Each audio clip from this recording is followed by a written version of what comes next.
Hi, in the last video, we show how we can use ERPNext to manage the whole recruitment process in the company, from the hiring, advertisement, and interviews, and all the way to creating a new staff. We have created this new staff, Jane, in the last video. Now we want to allow Jane to log in to the system as a user so that it can use ERPNext features, some simple features. So let's create Jane's account with an email, and then we can save it.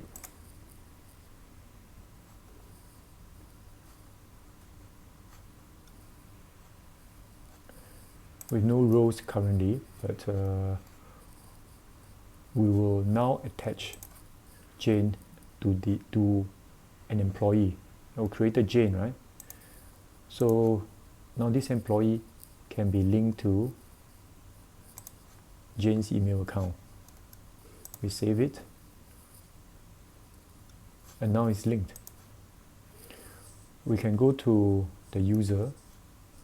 Right, so now we differentiate. One is an employee, one is a system user, a person that can log into the account. Employee is just a record. The user is actually an active account whereby the user can log in and utilize all the features or the various features in ERPNext, as long as there's permission set for the user. And permissions is set by enabling a role profile, and typically for the most basic, you allow them to access employee records, which is basically her own record, and simple employee self-services, which is then to see basic HR modules. All right, so we save this, and then we find that we have created this account. Now what we need to do is to have an email that's going to be sent to Jane. Right? This is sent to Jane's email account, info3 in Prime, and basically I'm asking Jane to complete the registration. In this case, to set her own password.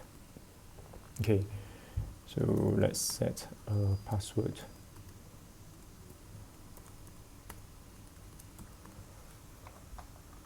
And confirm.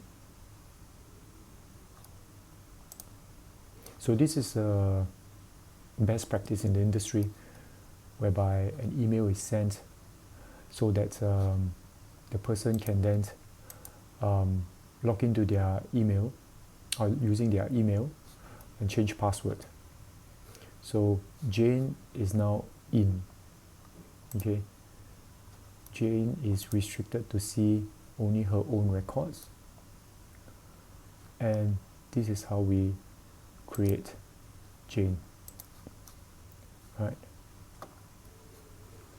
now we want to restrict Jane from a lot of unnecessary details.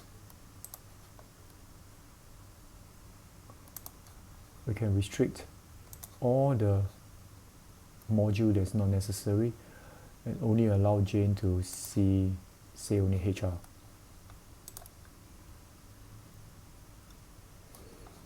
Now if you go back to Jane, if you refresh,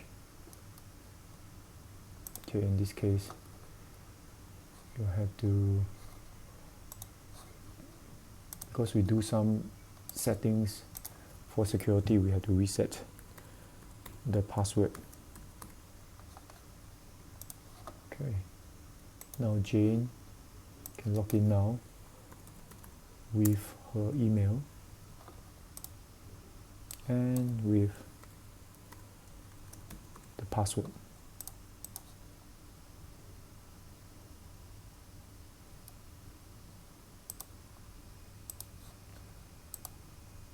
Now you see that they only have a HR module, all the previous module is gone. And this is basically quite sufficient, right? Now, we go back to the admin page. Now I'm in admin, administrator with the most control. Let's go and create some onboarding processes. Okay. So we create first an onboarding template. I've pre-created a template, and basically, remember Jane is an associate, so we call this an ops associate template that basically provides training for designation of an associate, level 1 grade, or you can create whatever number of levels you want, the company, the department, and then say we assign the type of activities that onboarding entails. Say company handbook familiarization, and remember info 1 is actually the HR manager, Sarah, and the operation standard operating system under Jim, okay, who is the ops manager. So we can start that, say that, you know, after Jane arrives or the new person arrives, 1 day later we'll start this company handbook familiarization. And then the duration is 7 days, say. And then for SOP, we start on the 3rd day, you know, give her a bit of time to settle in. Then we start the training. So this is how we structure, and we can create any number of different activities as required by the organization. But once this template is set, any new staff can then adopt this template, and there's a standardized program or onboarding program for the new employee. Now let's go back to lifecycle, and we can create an employee onboarding. In this case, we have Jane. Our job offer is for, these are all the previously created documents, and the template we want to adopt is ops associate. So all the details are automatically placed in or put into this document.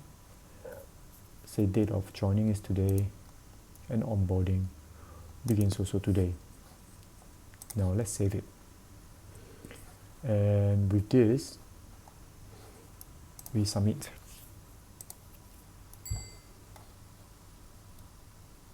Okay, what happens is this then becomes a project. Okay, this onboarding, which is a project, is basically a standard document type in ERPNext, whereby we can break projects into tasks and assign tasks to different users. And you can view the project like again view. So in this case, remember we say that the company handbook starts on the 2nd day, or day 1. Is day 0 is the day that Jane joined. So day 1, this is the first task, and then after the 3rd day, we have the operation SOP, and both are 7 days duration. So you can go to each of these tasks. See, this task is assigned to Sarah, who is the HR manager. She is responsible to make sure that Jane is familiarized with the company handbook. Okay, and this is how the task goes. Now,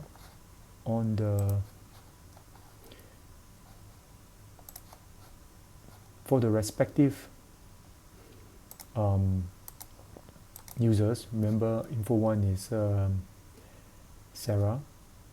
Sarah will have received an email prompting her that there's an assigned task for her to complete. And this task is to conduct a company handbook familiarization for Jane. And she can go log into a system to find out what is it about. So in this case, let's say I'm logged in as Sarah now. I go to employee life cycle. I have a onboarding pending, one item, okay, which is this company onboarding. Okay, if I look at the document, I realize that actually I've been tasked with the first item of this onboarding activity, and I need to start. I can go see this project as one of the assignee of the task. I look at what are the tasks that needs to be done. I can see the same thing like a Gantt chart. I realize that this first one is my task, and I can try and do what needs to be done.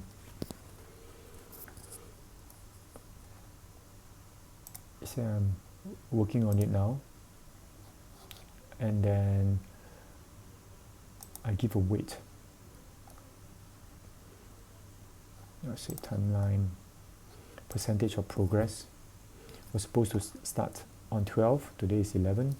I say I give it 10% because given the necessary documents to Jane to read. So this is my first step. Okay, I can save it, and this is like 10% of the work, but I haven't completed it yet. Okay, it's still in a working status. Now I go back to admin, right? I can actually see the progress of the task. I open up the employee onboarding. If I view the Gantt chart, I realize that now actually this task is 10% complete. The second task hasn't started yet, but at least I can view what is happening with this onboarding process. Now let's go to Jim, who is the operations manager. He would also have received a notification that a task has been assigned to him, that he needs to look at completing his task. Now I'm going as Jim. Okay, if I refresh it, okay, Jim must be given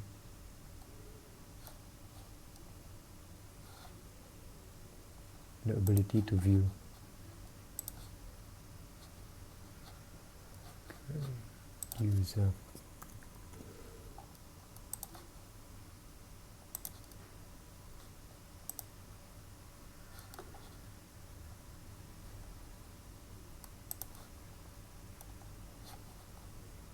Save.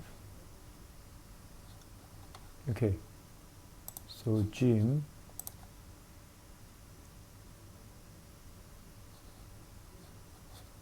now can see under projects that one task has been assigned to him. He opens up the project. Okay, you can view the Gantt chart, which is easier to see. Sees that there's two tasks. This is can tell it's not tasked to him, it's tasked to Sarah.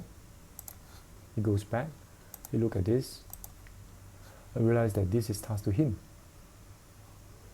Goes back,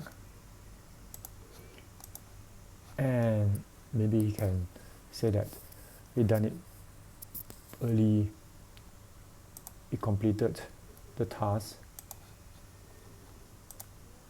on today. Jane is a fast learner. Task done.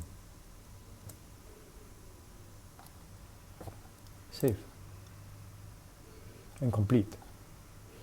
And let's say Sarah does the same, complete it on today. Jane is trained. Save it. Now, if we go back to the admin view, okay, we found that the project is actually completed. Okay, if you go to details, you find that 100% done. So project is completed. And if we go to HR, look at the onboarding, this is completed. So basically Jane has completed the onboarding.